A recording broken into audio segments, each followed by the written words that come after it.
안녕하세요. 경제성공학 9주차 강의 시작하겠습니다. 오늘은 투자 대안의 경제적 분석에 대해서 설명드리겠습니다.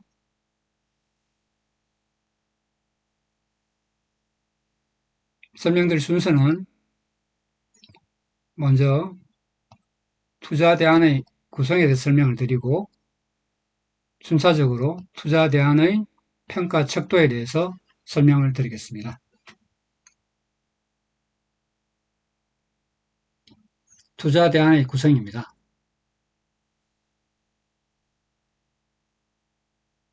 투자안의 구성에서 먼저 투자안과 투자 대안에 대해서 설명을 드리면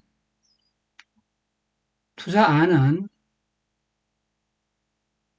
투자의 가능성으로 고려 중인 하나의 계획 또는 프로젝트를 우리가 투자안이라 합니다.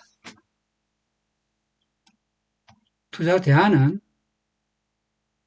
투자 의사 결정 시에 선택할 수 있는, 그러니까 투자안은 고려 중인 하나의 계획 또는 프로젝트를 우리가 투자안이라 하고, 투자 대안은 투자 의사 결정 시에 선택할 수 있는 상호 배타적이고 완전 포괄적인 여러 행동 방향들 중 하나를 일컫는 말인데, 즉 투자 대안으로 구성된 투자 의사 결정을 할 때 우리가 그 하나의 어떤 행동 방향들을 우리가 투자 대안이라 하는데, 좀 쉽게 설명을 드리면 투자안들의 어떤 조합으로 이루어진 투자 의사 결정을 할 수 있는 그런 시나리오를 우리가 투자 대안이라 합니다. 근데 이 투자 대안은 속성이 어떤 속성을 가져야 되느냐면, 투자 대안들은 상호 배타적이고 완전 포괄적이어야 된다. 투자 대안들은 기본적으로 투자안으로부터 만들어진 다양한 조합들이 우리가 투자안이 될 수 있는데, 투자 대안이 될 수 있는데, 그 투자 대안들은 상호 배타적이어야 된다. 그리고 완전 포괄적인 투자 대안이어야 된다. 상호 배타적이라는 것은 하나를 선택하면 나머지 대안은 자동으로 포기해야 하는 관계. 즉, 하나를 선택하면 다른 걸 선택할 수 없는. 예를 든다면,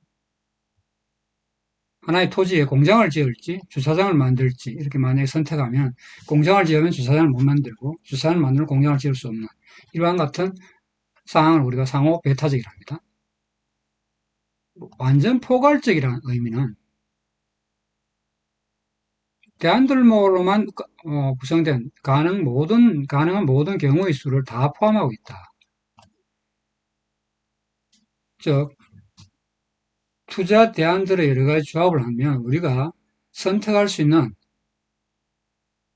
가능한 모든 경우의 수를 다 포괄하고 있다. 그게 투자 대안들의 속성입니다. 투자 대안들 전체 집합은 결국은 최종적으로 우리가 선택할 수 있는 모든 경우의 수를 다 포함하고 있다라는 의미고요.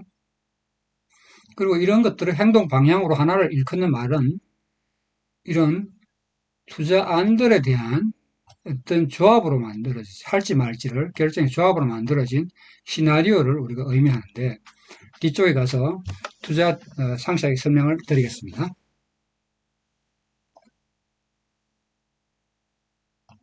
투자 대안이라 하면 앞에 설명드린 것이 상호 배타적이다. 즉 하나만 선택한다는 거예요. 대안 중에 하나를 선택하면 나머지는 다 선택할 수 없기 때문에 하나만 선택한다는 거고, 완전 포괄적이라는 것은 우리가 선택할 수 있는 모든 대안들이 다 포함이 되어 있기 때문에 하나는 반드시 선택해야 되는, 즉 하나는 선택해야 된다. 상호 배타적인 것은 하나를 선택하면 나머지 선택할 수 없기 때문에 하나만 선택한다는 의미고, 완전 포괄적이라는 것은 우리가 고려하고 있는 모든 대안들을 포함하고 있기 때문에 그 중에 하나는 반드시 선택한다는 의미입니다. 대안 집합의 형성이라는 것은 투자 대안들을 꼭 하나만 선택해야 되는 그런 다양한 시나리오들을 모두 결정했다는, 즉 대안들의 모든 셋을 결정했다는 것을 의미합니다.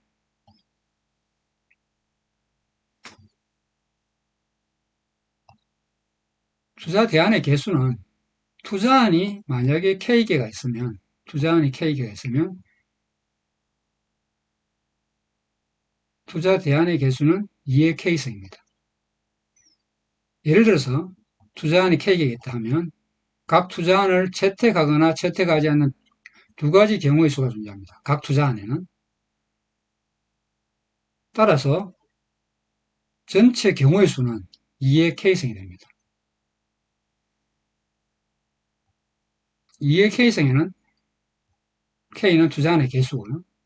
예를 든다면 투자안이 3개다. 그러면 투자 대안의 수는 2의 3승인 8일 8가지가 됩니다. 이 8가지 어떻게 구성이 되느냐면 투자 1, 2, 3이 있으면 1번, 2번, 3번을 모두 채택하는 경우가 있을 수 있을 테고요. 요 모든 걸 채택한 것을 우리가 하나의 투자 대안으로 선택할 수 있고 투자한 1번, 2번을 채택하고 3번을 선택하지 않는 이것을 우리가 또 투자 대안으로 선택할 수 있습니다. 이렇게 경우의 수를 나누면 1, 2, 3 모든 투자안을 선택하지 않기가 가능. 이 경우까지 계산하면 총 8가지 경우의 수가 나옵니다.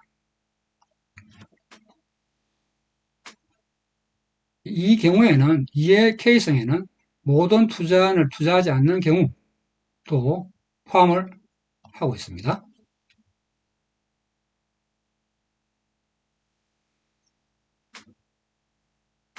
그러면 우리가 투자 대안을 그럼 어떻게 구성할 수 있느냐를 보면 투자안의 형태와 투자안에 대한 구성을 살펴보면 먼저 투자안이 독립적인 안이 있을 수 있고 종속적인 안이 있을 수 있습니다. 즉 투자 대안을 구성하는 투자안들을 보면 투자안은 각각 개별의 어떤 프로젝트인데 그 프로젝트는 독립적으로 즉 다른 투자안의 결정과 무관하게 선택할 수 있는 선택하거나 선택하지 않는 걸 결정할 수 있는 안을 독립적인 안이라고 하고 종속적인 안은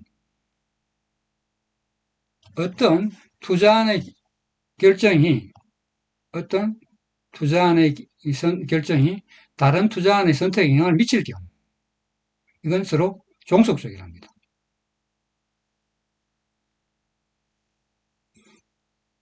즉 투자안의 하나의 선택이 어느 중 하나의 선택이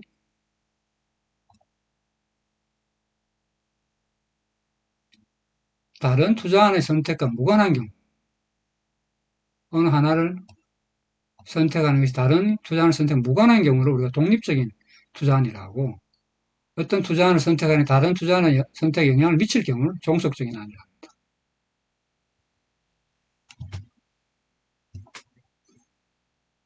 즉 독립적인 투자안은 두 투자안이 독립적이라면 서로 영향이 없다. 의사결정하는데 아무 영향을 미치지 않는다는 거고요. 종속적이라면 상호 보혜차득 또는 보완적 다양한 관계를 가질 수 있다.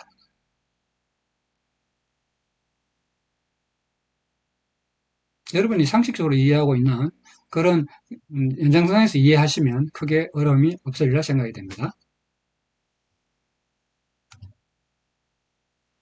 자, 그러면 좀 더 세부적으로 종속적인 유형, 즉 앞에서 독립적인 것은 서로 어떤 의사결정이 서로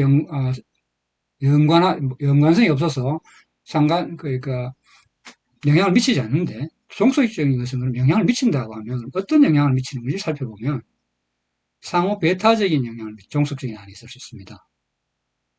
여러 투자안 중에 하나의 투자안을 선택하면 나머지 투자안들을 선택할 수 없는 경우, 즉 하나의 투자안을 선택하면 나머지 투자안들을 선택할 수 없는 경우. 예를 든다면 자가 발전할 건지 외부 전력을 공급받을 건지.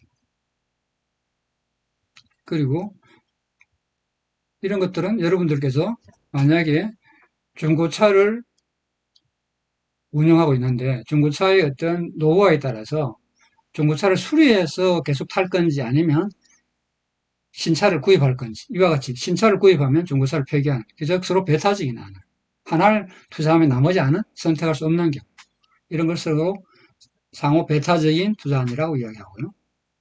두 번째 부수적인 안이 있습니다. 하나의 투자안을 선택하려면 반드시 다른 투자안 B가 선택되어야 하는 경우. 즉, 컴퓨터를 구매하는 거와 컴퓨터 게임을 하는 게 있으면 컴퓨터 게임을 하는 것은 컴퓨터를 구매해야만 할 수 있기 때문에 컴퓨터 게임은 컴퓨터 구매하는 안의 부수적인 안이 되겠습니다.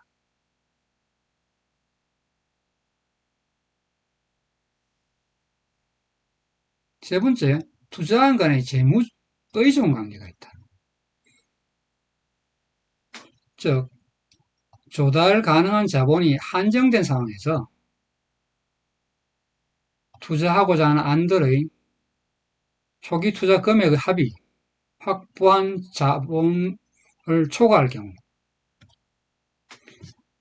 투자하고자 하는 자본금이 100만 원 정도 있다고 한다면, 그런데 그때 투자한 대안들이 다양하게 있어서 그 투자한 대안들의 투자금의 합이 100만 원을 초과할 경우, 그러면 서로 상관관계를 가질 수 있을 텐데 어떤 재무 조건, 어떤 걸 선택하면 어떤 걸 선택할 수 없는 문제가 생깁니다. 즉, 이런 경우에 사실은 일반적으로 보면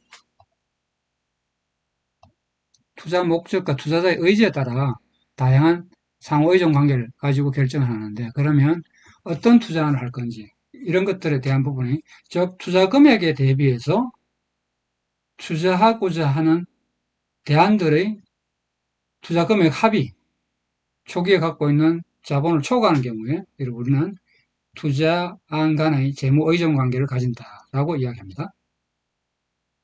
이것도 뒤쪽에서 예제를 가지고 설명을 드리겠습니다.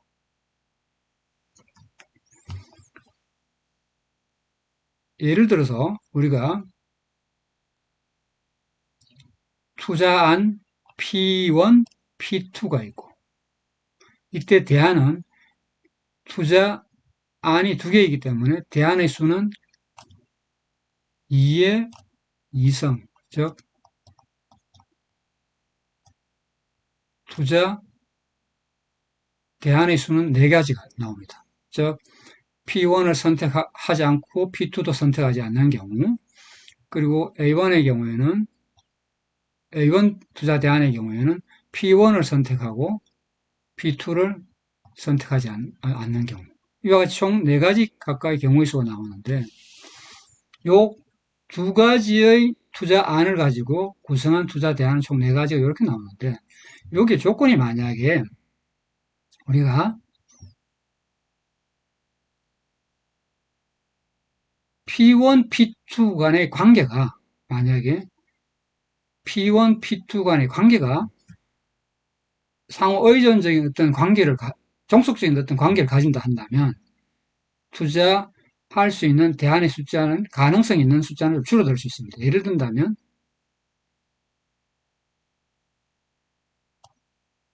P1은 컴퓨터를 구입하는 아니고, P1은 컴퓨터를 구입하는 아니고, P2는 컴퓨터 게임 소프트웨어를 구입하는 방안인 경우에,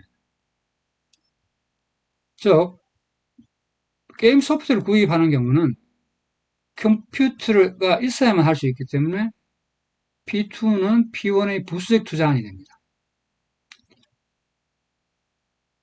즉 투자안 P2가 선택되기 위해서는 투자원 P1이 먼저 선행적으로 선택돼야 됩니다. 따라서 이렇게 A2와 같이, 이 투자 대안 중에 A2와 같이 P2, 즉 게임 소프트웨어를 구입하는 경우인데 컴퓨터를 사지 않는다 한다면 이 경우는 사실은 투자 가능성이 없습니다. 따라서 이 투자 대안 4개 중에 투자 가능성이 있는 대안은 3가지가 되겠습니다.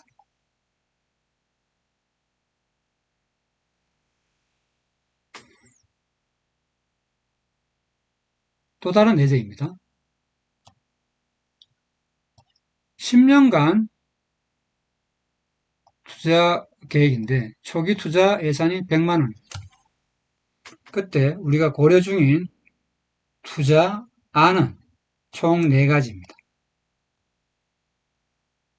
이 투자한 네 가지로 우리가 구성할 수 있는 투자 대안의 수는 2의 4성, 즉 16가지 경우의 수가 나올 수 있습니다. 근데 이 각각 투자안들 간에 어떤 종속적인 관계가 있는데, 종속적인 관계와 배타적인 관계가 있는데, 이래 보면 P1과 P2는 상호 배타적이다. 즉 P1과 P2는 동시에 선택될 수 없고 하나가 선택이 되면 다른 것은 선택될 수 없다는 거고요. P3는 P1의 부수적인 아니고, 즉 P3가 선택이 되려면 P1은 반드시 선택이 되고 난 이후에 P3가 선택된다는 의미고, P4는 P2의 부수적인 안, 즉 P4 역시 P2가 선택이 되어야만 선택될 수 있는 그런 조건 하에서 우리의 투자 대안을 선정해 보면, 앞에 설명드린 것이 총 투자안의 수가 4가지이기 때문에 2의 4성, 총 16경우의 수가 투자 대안으로 나올 수 있습니다. 즉 A0, 즉 P1, P2, P3, P4 모든 투자안에 대해서 선택하지 않는 경우부터 총 16번째, 모든 투자안을 선택하는 총 16가지 경우의 수가 나오는데, 이 각각 경우에 대한 초기 투자액이 있을 수 있고요. 그리고 각각 프로젝트의 연간 순이익이 나올 수 있을 테고, 그리고 잔존 가치도 나올 수 있습니다. 이것은 앞에 있는 이 표에 근거해서, 즉 각각 투자안들의 초기 투자 금액, 연간 순이익, 잔존 가치에 따라서 합계를 해서 계산하면 이와 같이 초기 투자 금액에 대한 전체 테이블을 만들 수가 있습니다. 이때 우리가 선택할 수 있는 경우는 조건이 있습니다. 즉, 총 초기 투자 예산이 100만 원입니다. 즉, 100만 원이 넘어가는, 여기서 초기 투자 금액이 100만 원 넘어가는 것은 다 삭제가 됩니다. 그리고 두 번째, P1과 P2는 상호 배타적입니다. P1, P2가 동시에 선택된 것들은 다 제거가 됩니다. P1, P2가 동시에 있는 것들은 제거가 됩니다. 그리고 다 제거가 되고, 앞쪽 여기서도 P1, P2가 동시에 있는 것들 제거. 따라서 이렇게 다 제거가 됩니다. 세 번째, P3는 P1의 부수적인 한, 즉 P3가 선택됐는데 P1이 선택되지 않은 것을 다 제거가 됩니다. 여기서 보면 P3가 선택된 것을 찾아보면 중에 P1이 선택되지 않은 것들은 제거가 됩니다. 이 경우에는 P1이 선택되어 있기 때문에 두는 거고요.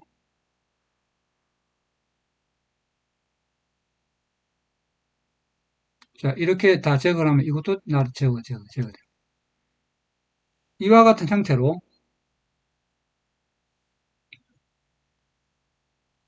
P4가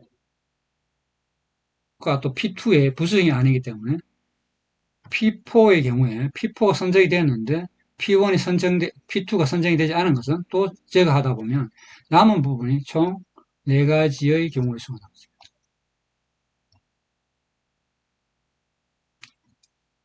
즉, 여기서 우리가 앞에서 설명드린 총 예산의 한계, 즉 재무적 간의 재무 의존 관계 때문에 의존 관계, 그리고 종속적인 속성, 즉 상호 배타적이고 부수적인 안의 특징으로 인해서 제거하고 나면 총 남는 투자 대안의 수는 4가지가 남습니다. 이때 이것을 근거로 투자 대안의 경제성을 평가해서 선택할 수 있는 그런 경우가 되겠습니다. 그러면 다음 시간에 그럼 이런 투자 대안들의 평가 척도는 어떻게 우리가 산정할 수 있는지, 어떻게 산정하는지에 대해서 설명을 드리겠습니다. 투자 대안의 평가 척도에서 우리가 먼저 숙지해야 될 내용은 최저 허용 수익률입니다. 우리 투자를 할 때 그럼 최저 얼마만큼의 수익률을 확보해야만 투자할 건지, 즉 투자를 할 때 투자자가 투자를 통해 얻고자 하는 최소한의 수익률입니다. 나는 이 사업을 하면 최소한 이 투자를 통해서 얻고자 하는 최소한의 수익률은 얼마여야 된다라는 거죠. 그럼 이것을 어떻게 우리가 일반적으로 산출하느냐 하면 기회비용으로도 산출합니다.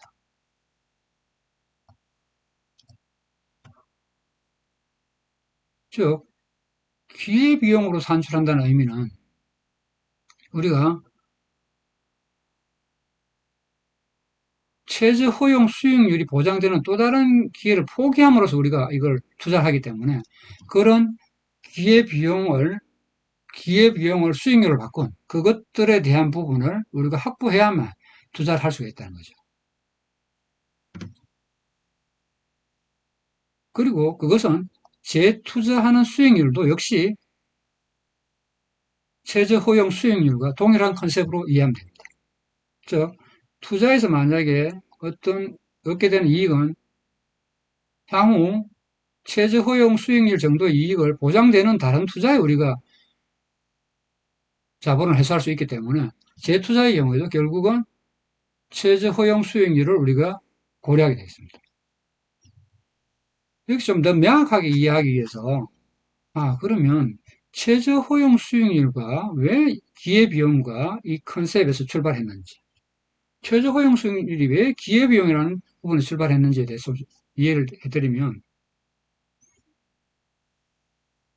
결국은 우리가 투자자가 투자를 해서 우리가 최소한게 우리가 기대하는 수익률은 결국은 그 투자를 하지 않았을 때 우리가 생기는 여러 가지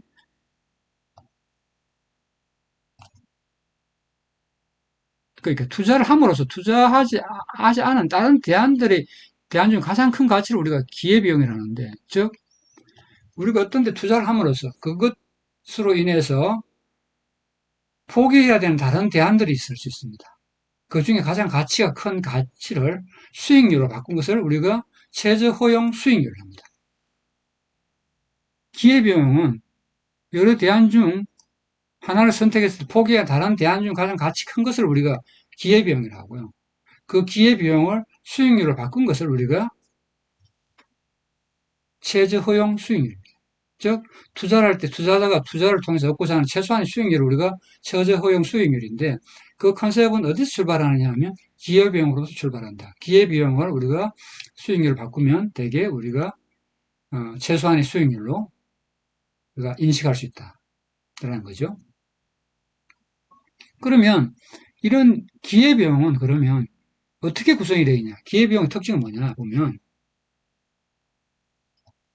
포기하는 다른 대안들 중에 가장 가치가 큰 거니까 포기한 것의 가치, 이 가치에는 돈뿐만 아니라 시간, 노력, 포기한 것을 모두 포함하는 거고요. 그 중에 또 두 번째, 포기한 다른 대안 중 가치가 가장 큰 것을 선택합니다. 포기한 대안 중 가장 가치가 큰 것을 우리가 큰 것이 기회비용이 된다.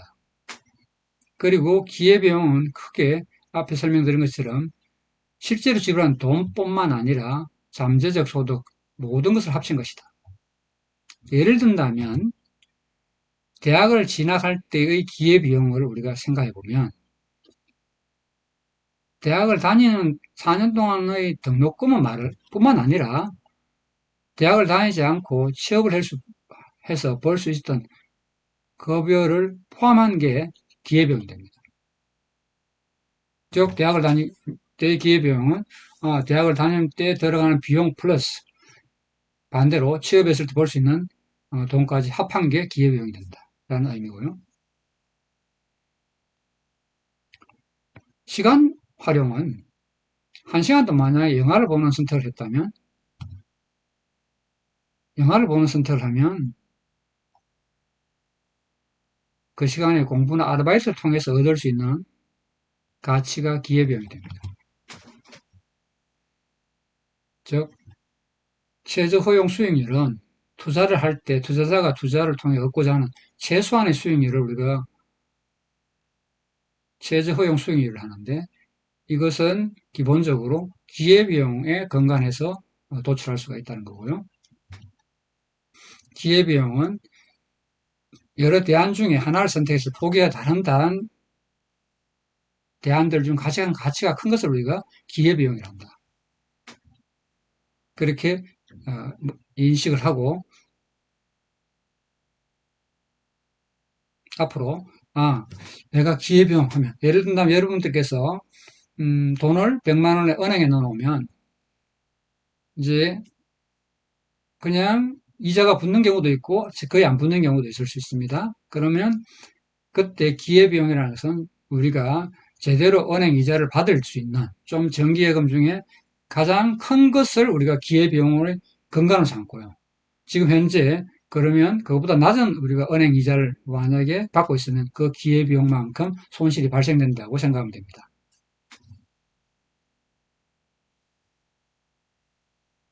근데 이런 최저 허용 수익률, 즉 투자자가 내가 투자를 했을 때 기대하는 최소한의 어떤 수익률을 우리가 최저 허용 수익률이라고 하는데, 이 최저 허용 수익률을 설정하는 객관적인 어떤 과학적인 방법이 없습니다.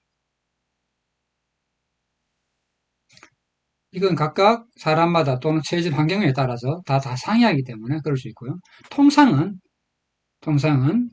이 최저 허용 수익률은 은행의 금리보다는 높아야 됩니다. 왜냐하면 이것은 굉장히 손쉽게 우리가 택하고 우리가 선택할 수 있기 때문에, 이런 은행 정기 예금 이율보다는 높은 게 일반 통상적인 최저 허용 수익률이고요.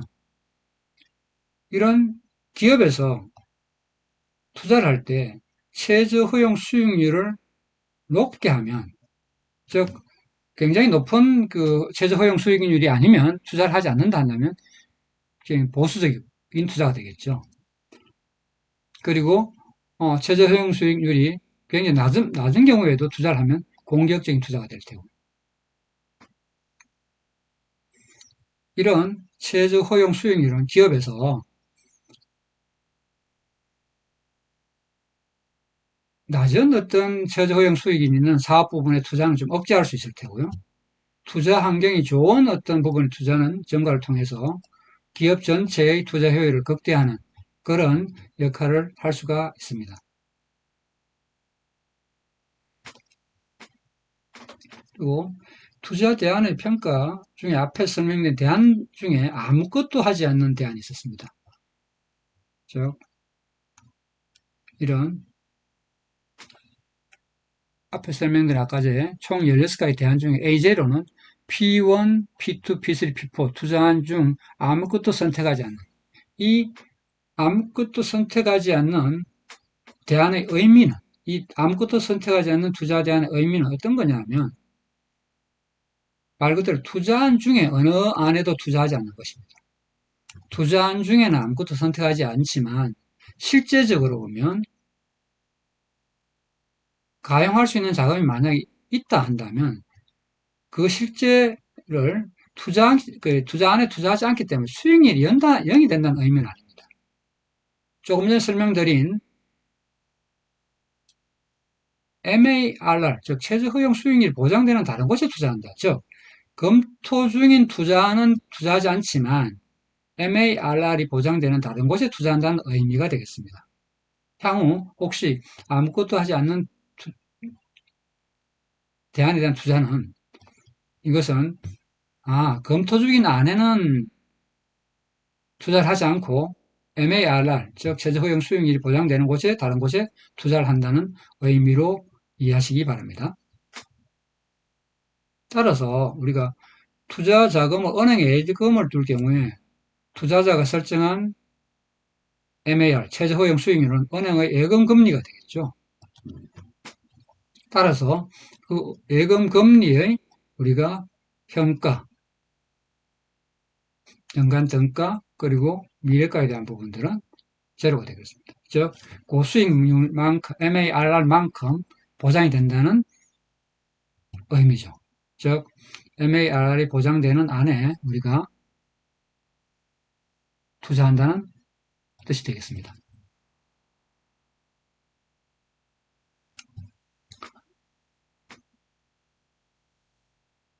연습 문제인데요. 투자안의 속성은 크게 보면 상호 배타적이다. 어떤 하나의 투자 대안이 선정이 되면 나머지 투자안들은 선택될 수 없다는 거고요. 하나의 투자 대안이 선정이 된다는 거고요.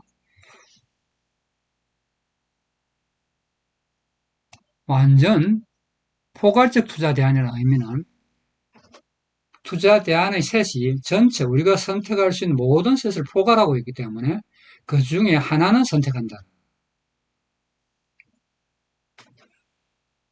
상호 배타적인 하나만을 선택할 수 있는 거고, 완전 포괄적인 의미는 하나를 선택한다는 거예요. 하나는 선택한다는 거예요.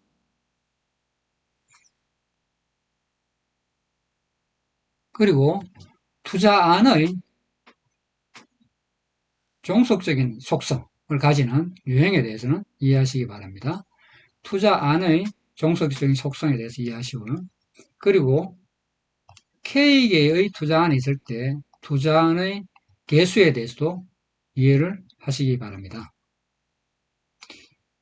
이상 1교시 수업을 마치겠습니다. 수고하셨습니다.